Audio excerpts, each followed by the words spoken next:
Greetings, everyone. Welcome to our exclusive Global Leading Voices webinar campaign. We are delighted to have you join us here today. Please be informed that if you have any questions during the presentation, you may type them into the question box in your control panel. The presenter will answer your questions at the end of the presentation accordingly. Now, without further ado, we will turn the time over to our presenter, who will begin shortly. Welcome to PECB and welcome to our webinar CMMC ISO IEC 27001, 27032 and NIST, what you need to know.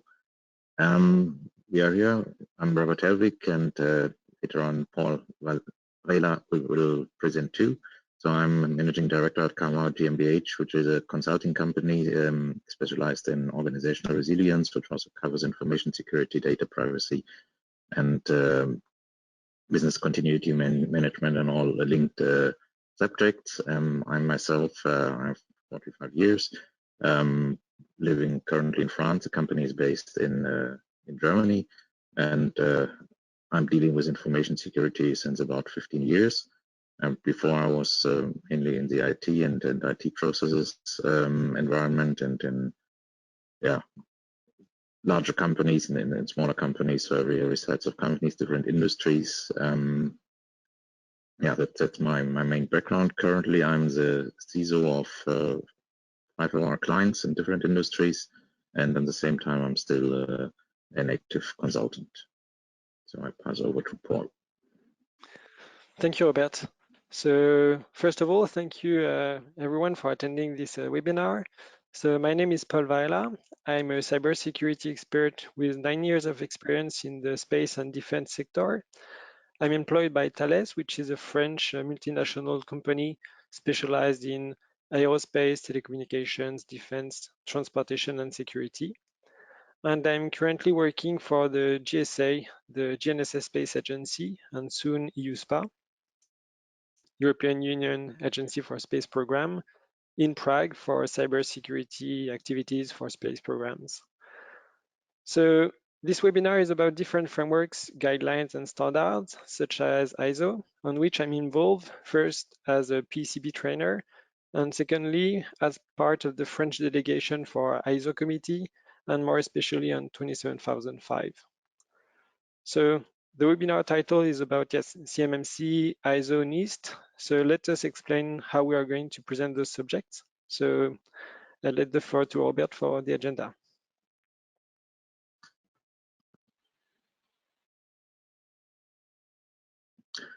Yeah, so we set up an agenda corresponding to the subject of this seminar. So first we will talk about the ISO 27001 framework and some of the part of the framework, and also some link parts. So it means mainly information security risk management, which is a kernel of good information security. Then on the part of incident management and business continuity management, which are very linked to the 27001 too. The second part, we will talk about the alternative frameworks, which are in most of the cases not so known in Europe, at least.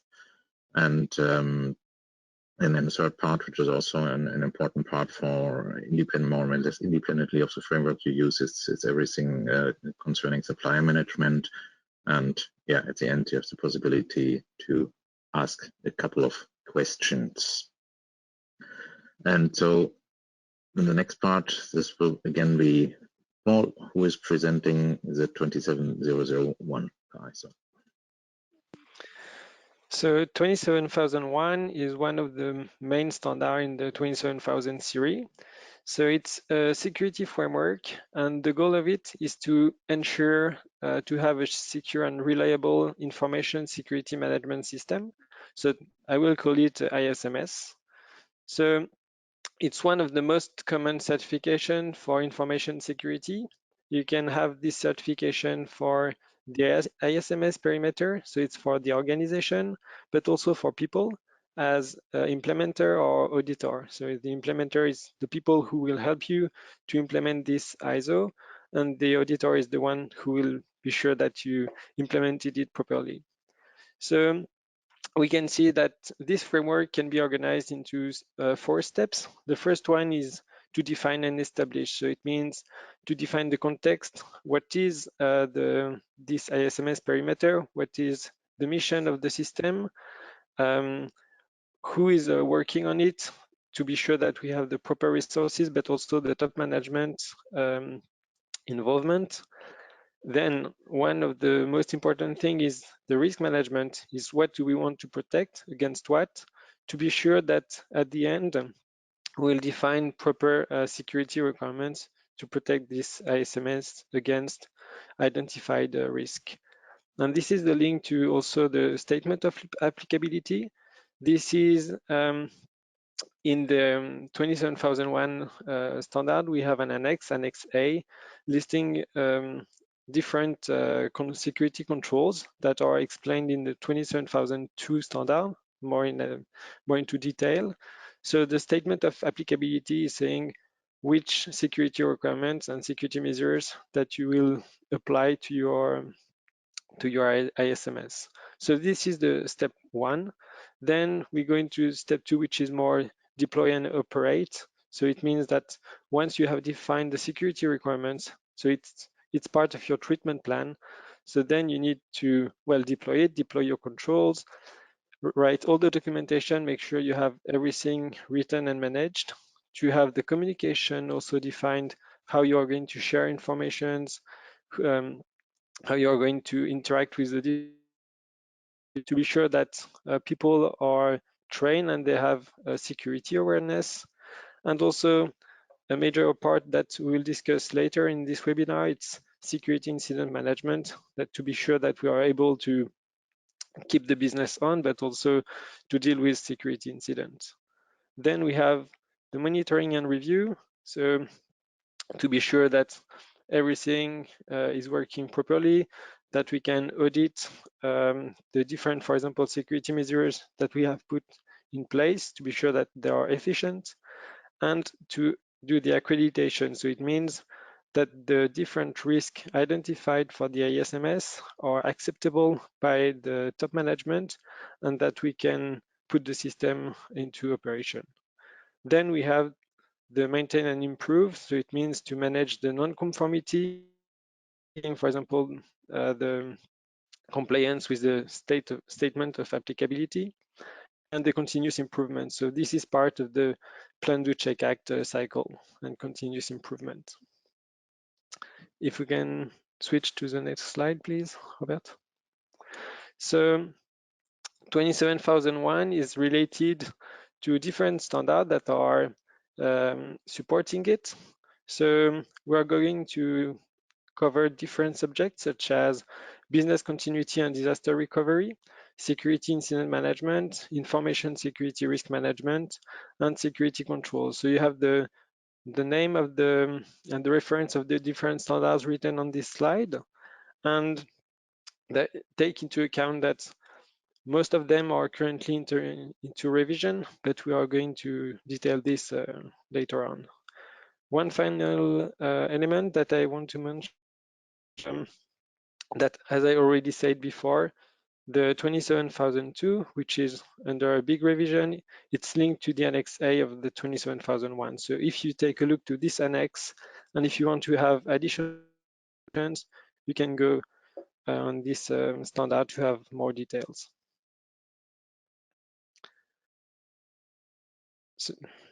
So let's jump into the 27005 topic. So this is information security risk management.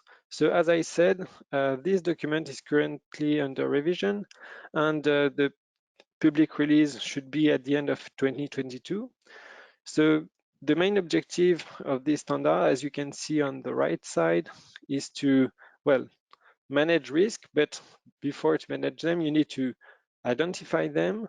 So first, you have to go through the context establishment to know what you want to protect, against what are your stakeholders, what are your criteria. And this is really an important step, because if the context establishment is not done properly, then it will impact assessment. So talking about risk assessment is the next step. Risk identification, risk estimation, and risk evaluation is where you define So what you want to protect as primary and supporting assets, and against what? So the threats, vulnerabilities, the different current controls that are implemented, and the likelihood and consequences related to it, to define what is the risk level. Then the management can do the risk treatment. So it means you have 4 options for every risk. You can do risk retention, so it means that you accept the risk. You can do risk avoidance, so it means you will not do the activity leading to the risk. Risk modification, so you will take into account some security controls to mitigate the risk, or you can share the risk with another entity. Then we have the risk acceptance, so it means that considering the risk treatment, you have and this can be acceptable, and it will be part, for example, to implementation process that I already mentioned for the 27001. So this is really related to the maturity of an organization, because having risk-based decisions allow to provide justifications to other cyber activities, but to activities at all. And in fact, the word justification to me is really important, because if you don't have those risks identified, it's quite difficult, for example, to set the parameter for an audit, a pen test, or for security requirements, because they're providing the justification of it. So then we can jump to the other topics.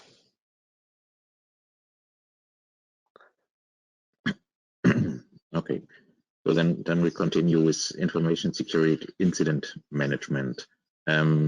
Yeah, as Paul mentioned already, there you see also, first of all, this is not the one standard, the 27035. It's a divided standard which is composed of currently 3 parts, and the 4th part which is planned for 2024. The first 2 parts are also under revision currently, and the 3rd part is quite new, so it's from last year. And as you can see, the main definitions are in part 1, and then you have in part 2 some guidelines how to plan to prepare incident management, what to do, what not to do. So it's like also like ISO 27001 and then 002. So in the first one you have the idea, and then the second one you have some details.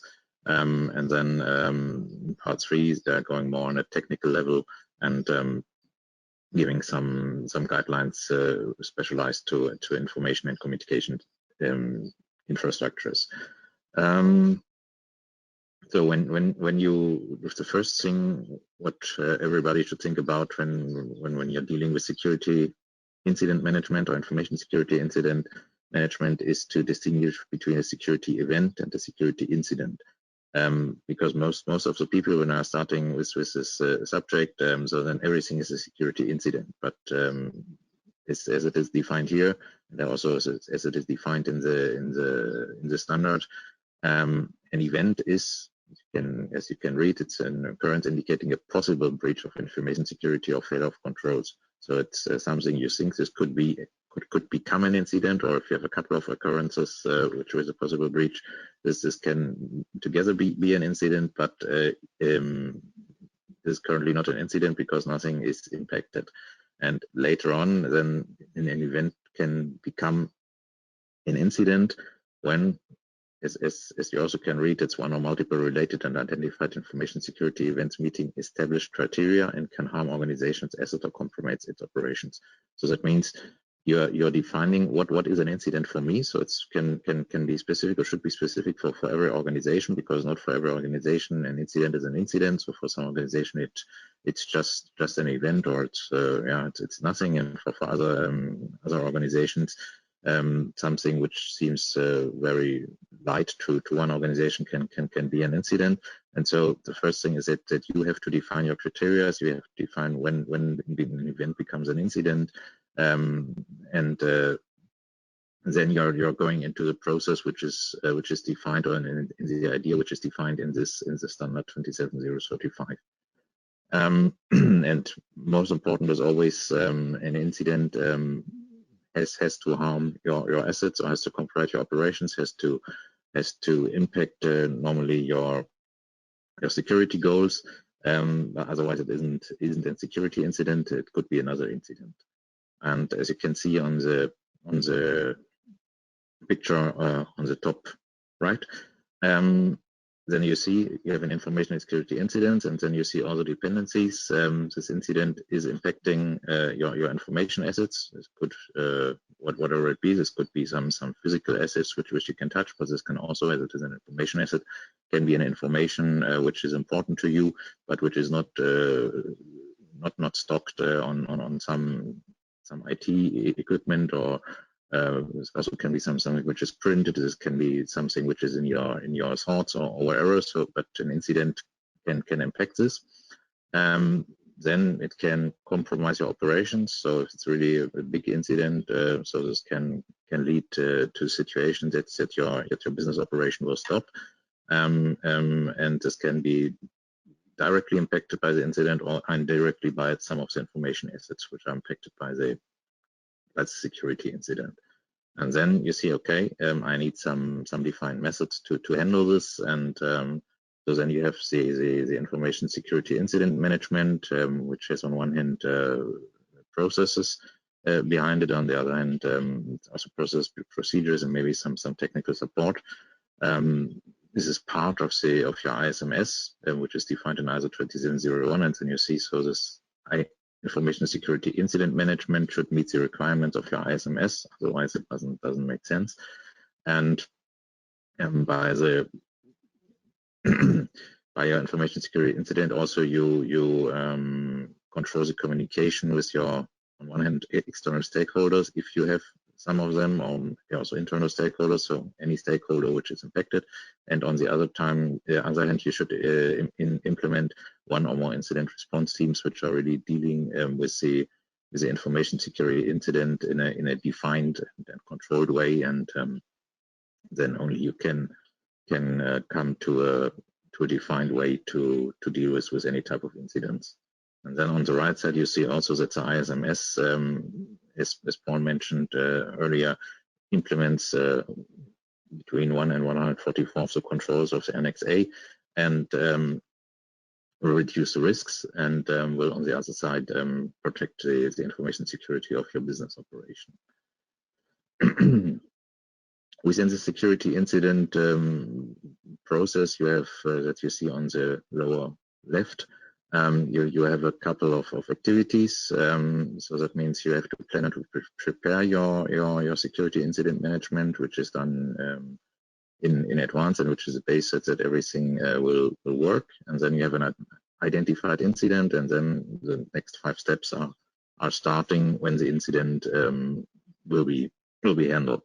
So then you have the activities to respond to the incident. So that means how to what to do in the first step if an incident is occurring, and you should have some predefined procedures how to do this. Then you have to have the activities to identify the incident, to collect information, to acquire things, and to preserve operation as much as possible without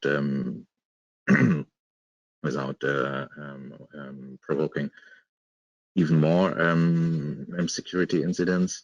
Then the next steps, you have to understand what has happened, why has this incident occurred, and then you have to have a reporting.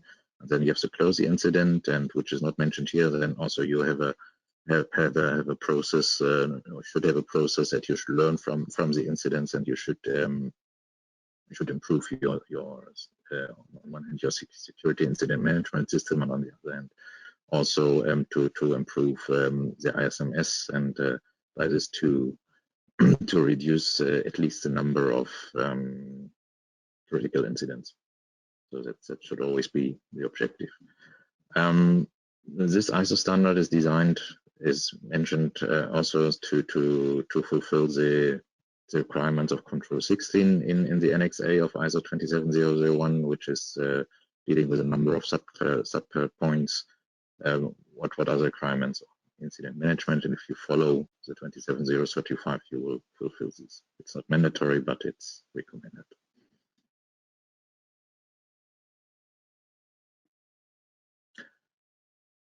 So then we have the next standards, which are dealing with business continuity management.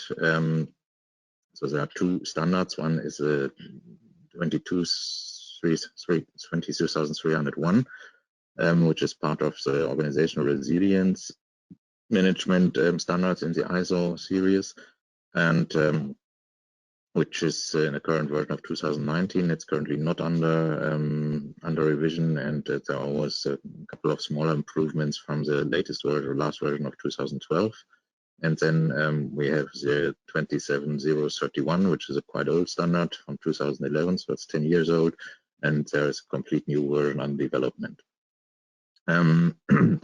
The objective of the BCM standard is really to assure business continuity, and the 27031, so it's not mentioned like this, but it's more or less on the IT service continuity, or the IT and communication service continuity part, which is completely dealing with a lot of technical subjects, and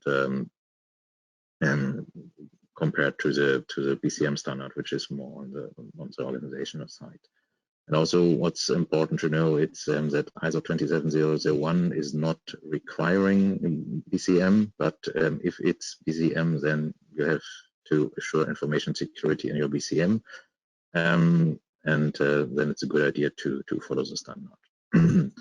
The structure of the standard is more or less the same as all management systems in the ISO line, so it's the same structure as the 27001.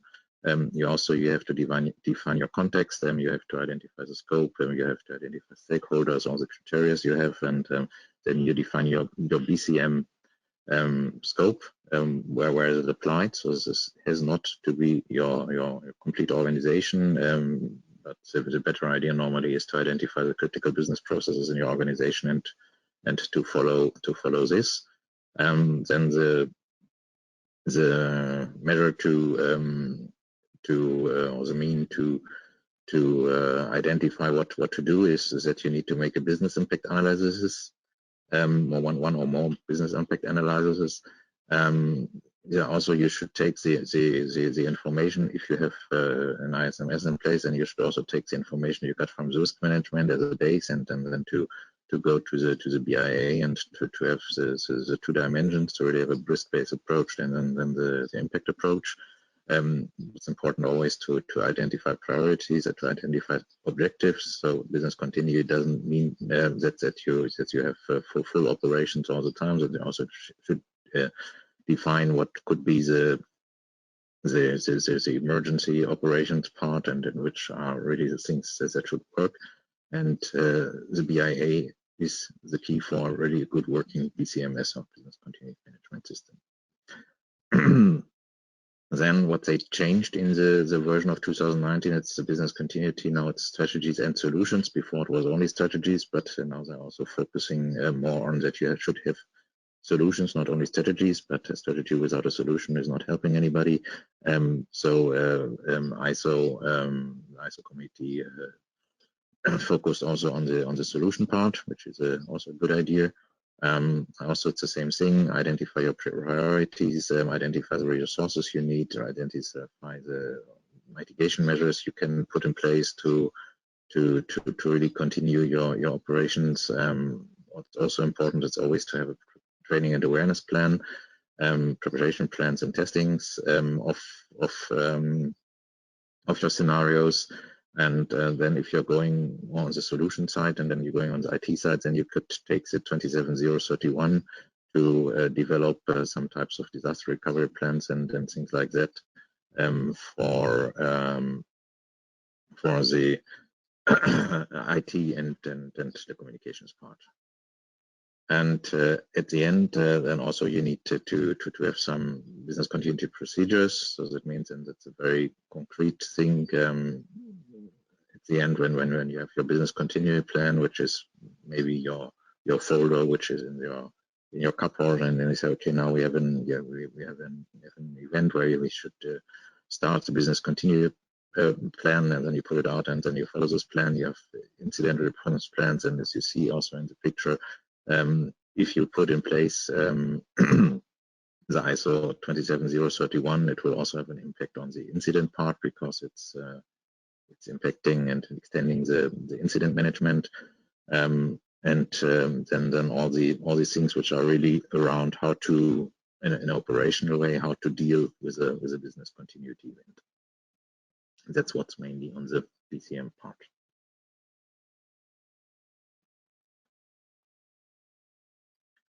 So then, as we mentioned at the beginning, there is not only ISO standard, even if it's the only international standard which is accepted everywhere in the world, and there are some alternative frameworks. So then, as we had in the title, one is the CMMC, the Cybersecurity Maturity Model Certification, which we will have a deeper look in the next steps. Then we have the NIST frameworks, the National Institute for Standardization and Technology in the United States.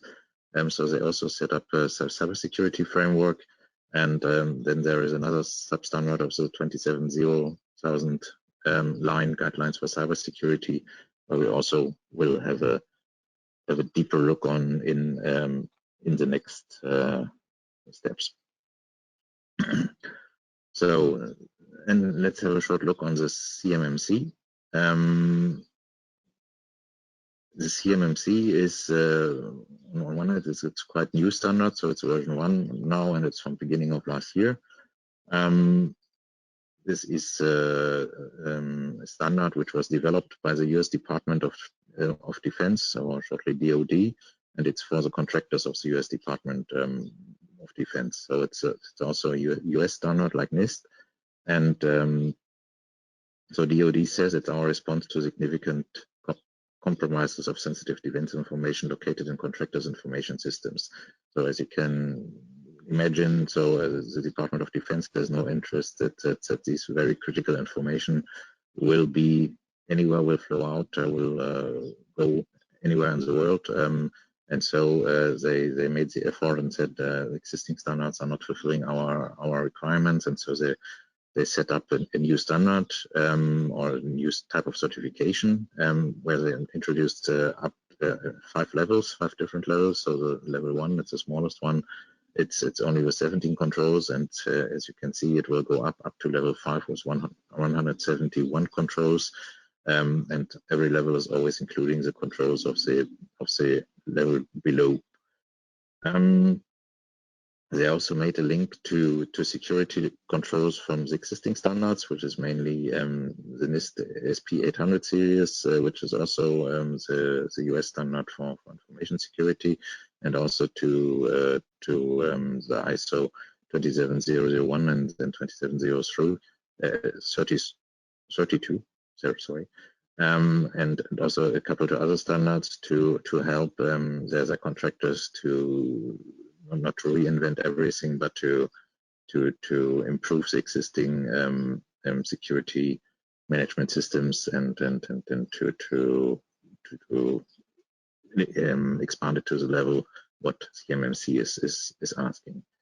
One important difference to the ISO 27001 is that in 27001, as we heard at the beginning, the perimeter is the organization which is defining the ISMS perimeter.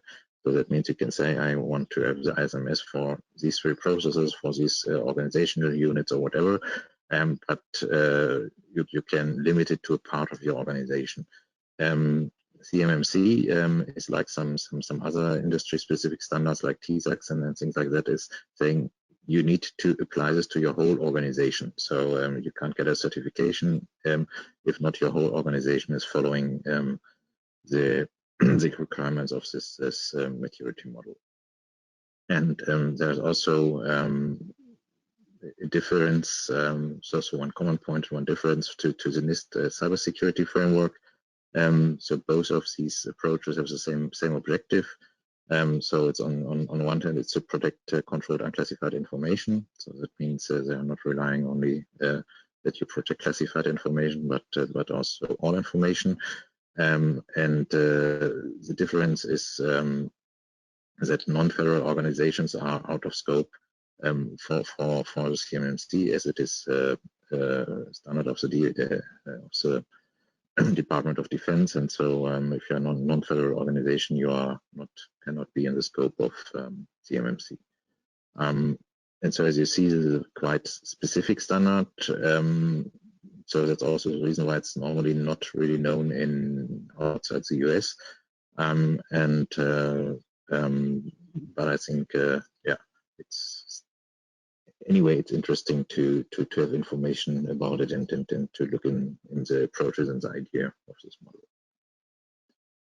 So then we go to NIST CSF, and I hand over to Paul. Yes, thank you, Robert. So the NIST CSF, so it's the NIST Cybersecurity Framework, as you mentioned. So this is mainly US-based. So we have three main components on this cybersecurity framework. So we have the tier, the core, and the profile. So I will start with the tier. So it's a representation of the degree of the NIST doesn't want to call it maturity because it cannot be seen really like this, but this is especially to set a target. What do you want to achieve for your company or for your organization? So you define which tier you want to achieve. So you have 4 levels from partial to adaptive, and it's reflecting how well the risk management activity, for example, is integrated into your organization and into the process. So do you have cybersecurity based risk decisions? And do you take your business decisions, yes, taking into account the different risks that have been identified? Also, it's part of how well you integrate the cybersecurity for your stakeholders. So it means your suppliers and the different stakeholders with whom you're working on. This is the target that you want to achieve. So you choose between one of those 4 levels.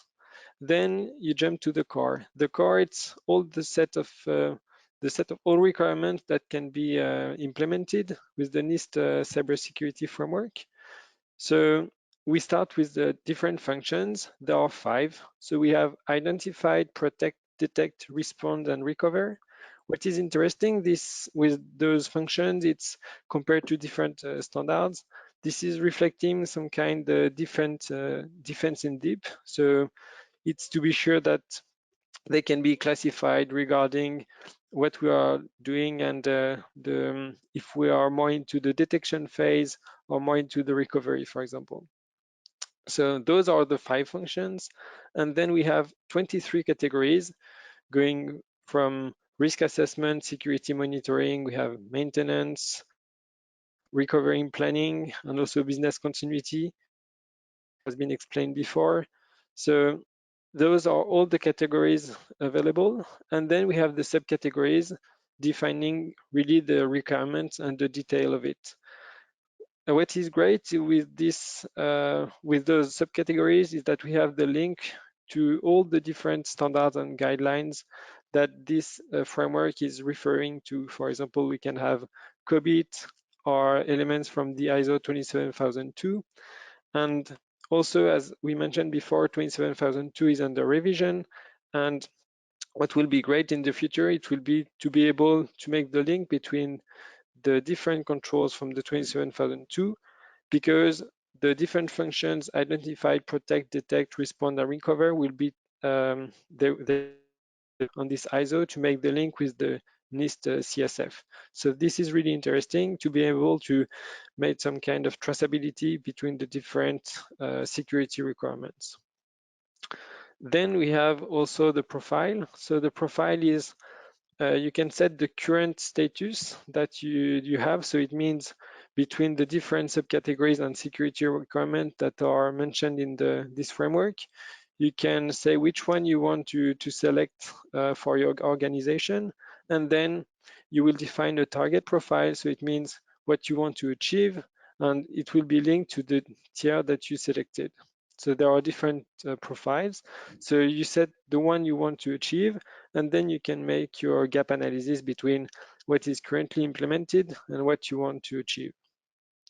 This is also interesting because in terms of risk management, this is more linked to a compliance approach. So there are 2 types of risk assessment and risk management. We can have the one which is more scenario related, where you say who wants to attack me against and what do they want to do, which asset they will attack.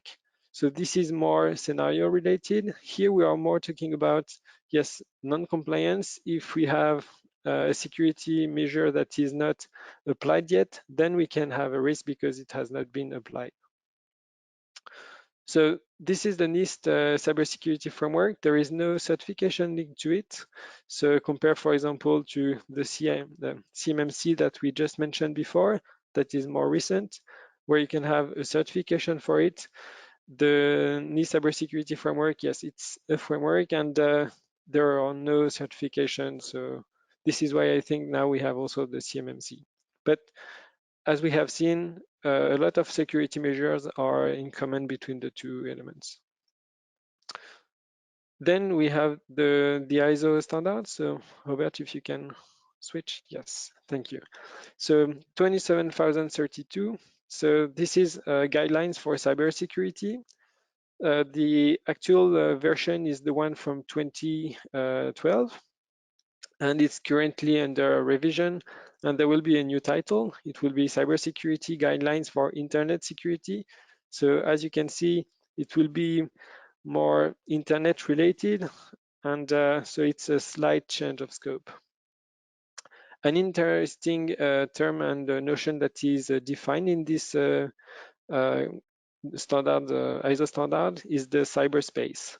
So cyberspace, it's the space resulting from the emergence of the internet, plus people, organizations, and activities, and all sorts of technology devices, networks that are connected to it. So it means IoT, all the elements that can be part of the organization. So people, the processes, the IT equipments, everything will be part of the cyberspace. And then, so this ISO standard is bringing cybersecurity guidelines to secure this cyberspace.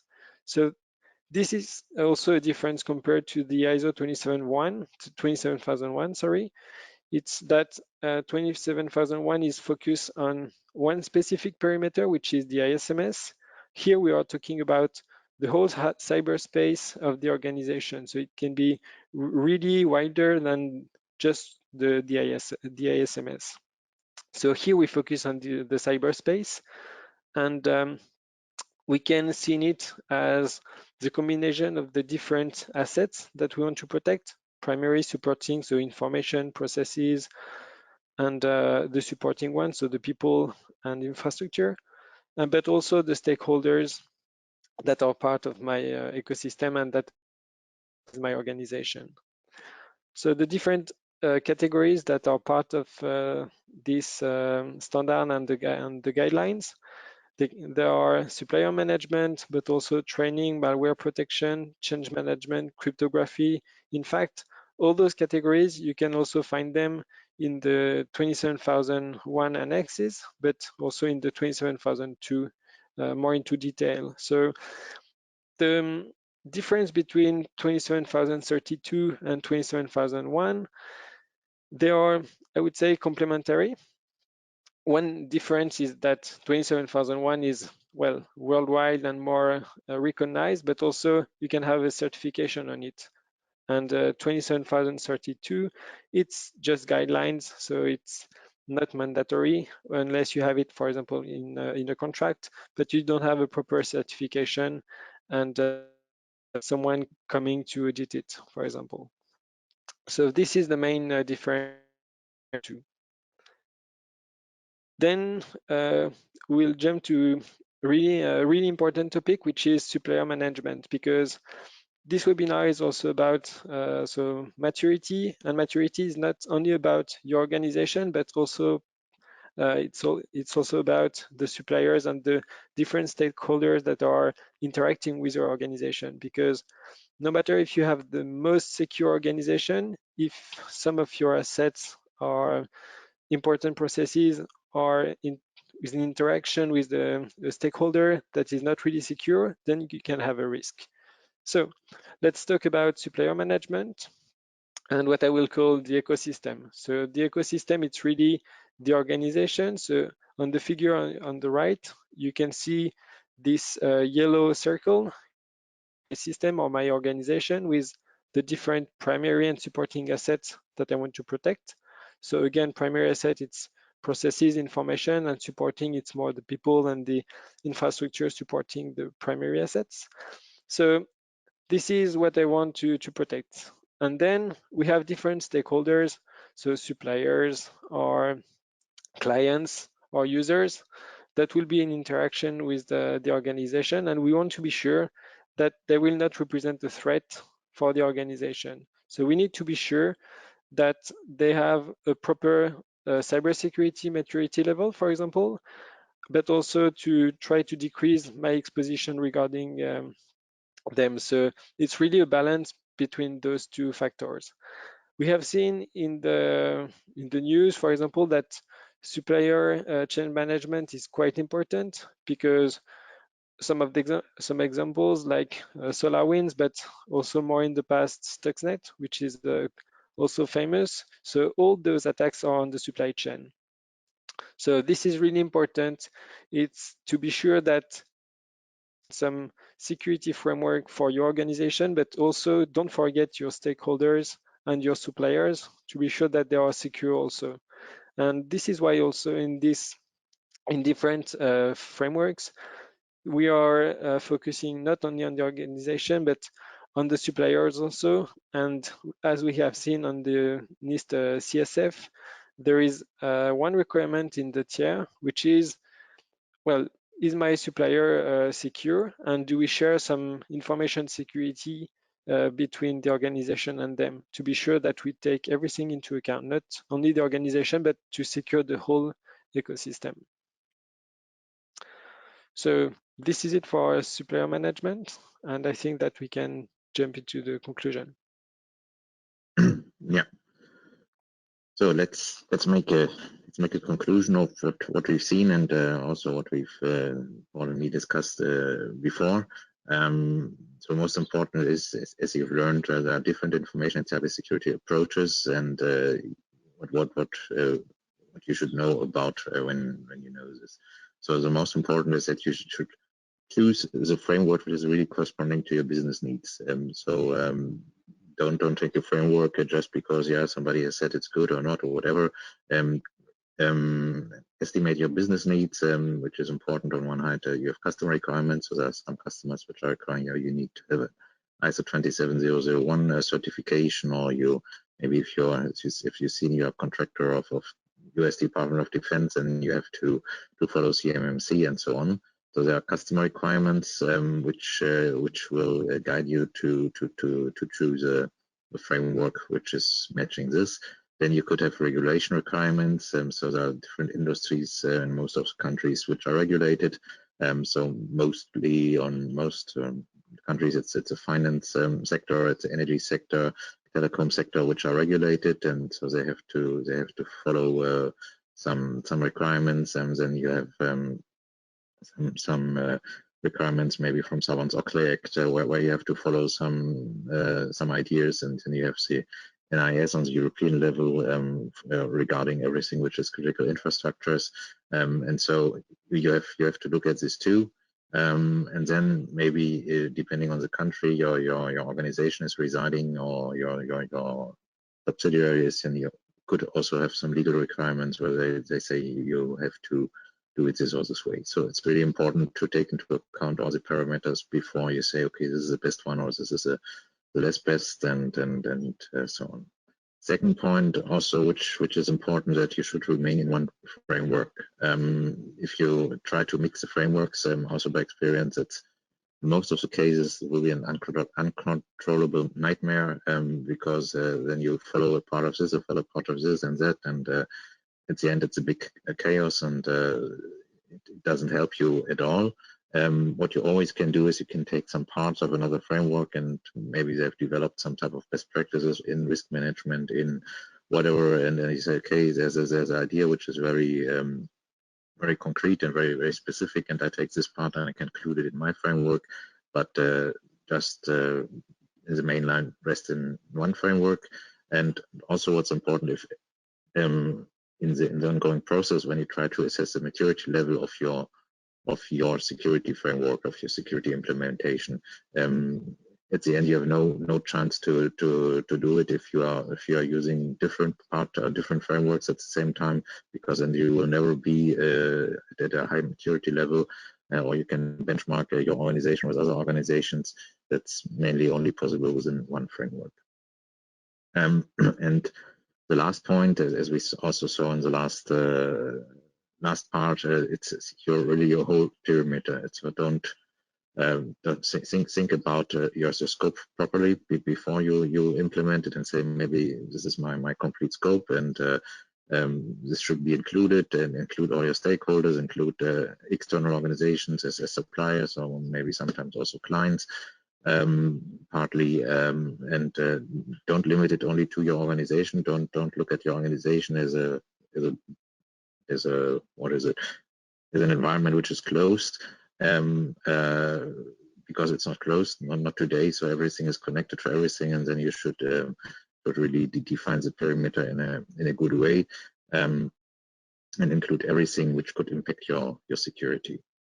And this is our conclusion on this webinar. So then, yeah, thank you for attending this webinar. And now it's a time to ask questions. Okay, thank you, Robert and Paul, for delivering this very informative and detailed webinar. PECB offers training and certification courses which will show your dedication in implementing and managing privacy-related frameworks, and most importantly, you will get recognized worldwide. Before moving on with the Q&A session, I am glad to inform you that PECB has launched the PECB Cybersecurity Maturity Model Certification Foundations training course, and this course would help you understand the structure of the CMMC model as well as get prepared for the CMMC certification. For more information regarding the CMMC Foundations training course, please check the link on the chat box that I've sent you. Now we'll go ahead and take some time to answer some of the questions from the attendees regarding today's topic. So the first question is, can ISO 27001 and ISO 27032 be adopted at the same time in the organization? Well, as I mentioned before, I think that the two are complementary, because the two are defining different security requirements and security measures for different categories. We have seen that there is supplier management, and there is business continuity, cryptography, endpoint device security. So all those elements are covered in both. That the main difference, it's mainly that 27032, is focusing on cyberspace, and it's a bit wilder than 27001, which is on the ISMS perimeter. And you can have also on one side the certification, and this can be showed to your suppliers or clients, and the other one is more about guidelines. So you can implement the two, but one will be audited and verified, the other one less, and it's also wider. Thank you, Paul. The next question is, if I want to get certified with 27001, do I have to comply with all ISO 27000 family controls?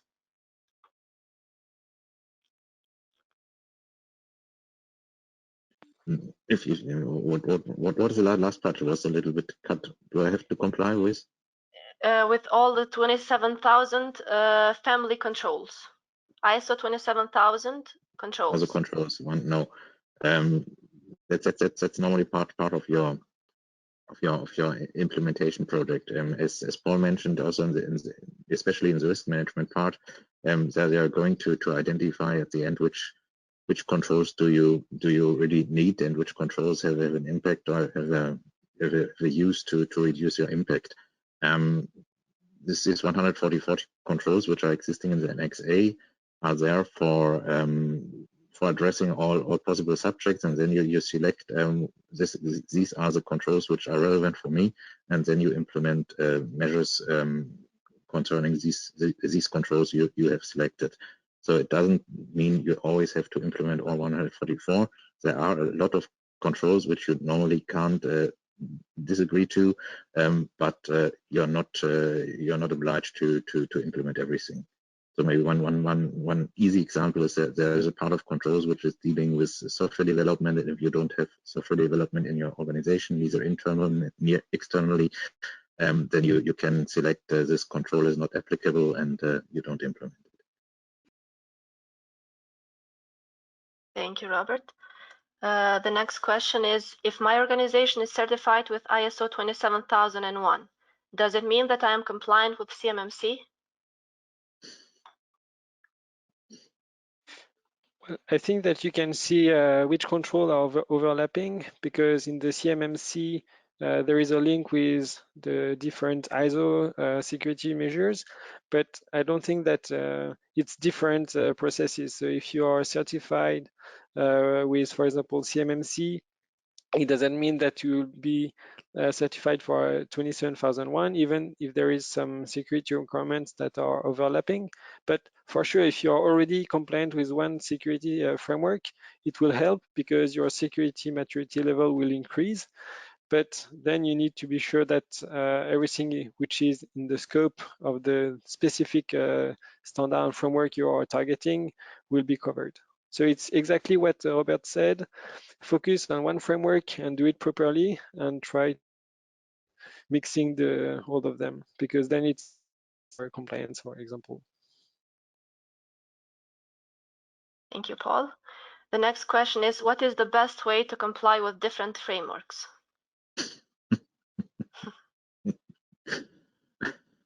What's the best way to comply with different frameworks? That's a good question.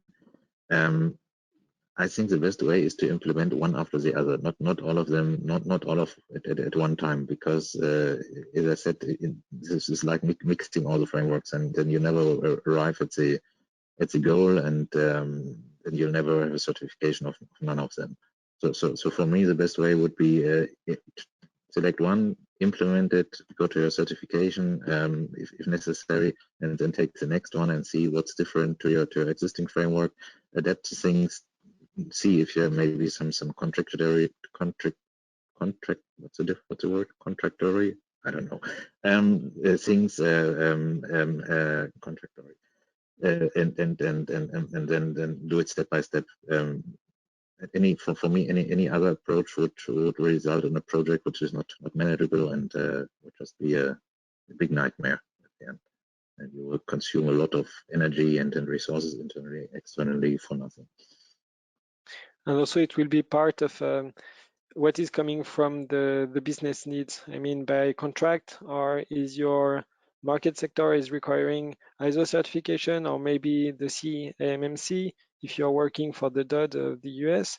So this is also really related to your business needs. Yeah. With the business needs, you can at least select the priorities which you should do first. That's true. Yeah. Okay, thank you. So the next question is, as a cybersecurity compliance officer in bank, which of the ISO standards will be more relevant? In the bank, it depends on the country you are in. If you're in European countries, so it's mainly the ISO 27001, which is required by the regulation authorities. If you're in the United States, it's a NIST standard which is required. If you're in those countries, you may have a problem, because then you're exactly in the situation you have to try to implement both of the standards. But then, yeah. But some countries have local ISMS standards. Additionally, so like maybe in Germany you have BSI IT Grundschutz, and you can also select a local standard sometimes. It makes it not easier, but on a general, for a general part for the financial sector, it's ISO 27001, and except in the US where they're requiring mainly NIST. I think also that for the financial sector, sometimes the PSI DSS can be applicable. So in fact, this webinar is not exhaustive about all the frameworks, because we did some focus on some of them. But as you said, Robert, there are others that are existing. So on this particular sector, you can have multiple of them. Exactly. Okay, thank you. So the next question is, what security framework would best fit government agencies?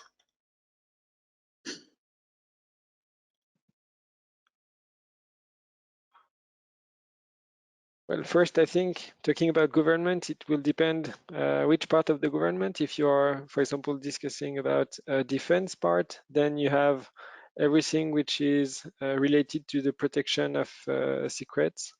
So there can be more regulation and more elements to comply with, and it will depend also of the country. So this is not an easy question. I agree completely with Paul. So it's really I think the main problem is it depends on the country, because also I know in Germany, so there are some parts of governmental organizations that have to implement the BSI standard from Germany, which is especially designed for governmental organizations at its origins.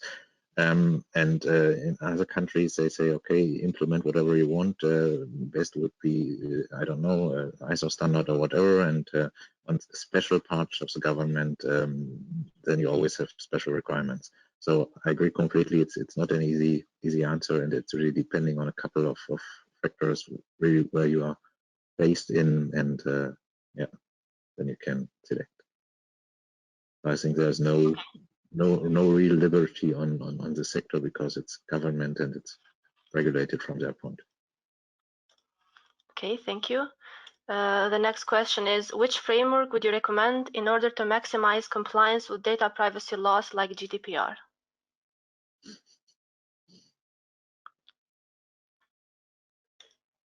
For me, it's the ISO 27001, which you could take as a base, because there's another substandard of the 27000 series, which is 27701, and which is more or less the declination of the GDPR into an ISO standard. So if you take the ISO 27001 and then you put the additional controls and then ideas of the 27701 in place, and then you have a DSMS, no, it's in English, it's a data privacy management system, which is compliant with GDPR. Also, what is interesting is that you can use the 27005 to do a specific risk assessment for data privacy, and to be sure that you identify which kind of information and data privacy information you want to protect, where they are located, and at the end to define which security measures you want to put in place. So again, it will provide some justifications to what you are doing. Mm-hmm. Okay, thank you. So the last question for today is, what about frameworks for cloud security as cloud becomes more and more important? Can you advise frameworks focusing more on cloud security?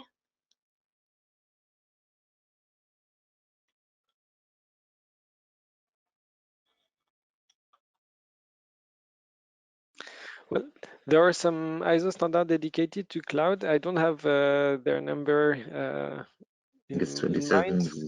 27018, I think. Yeah. Yes.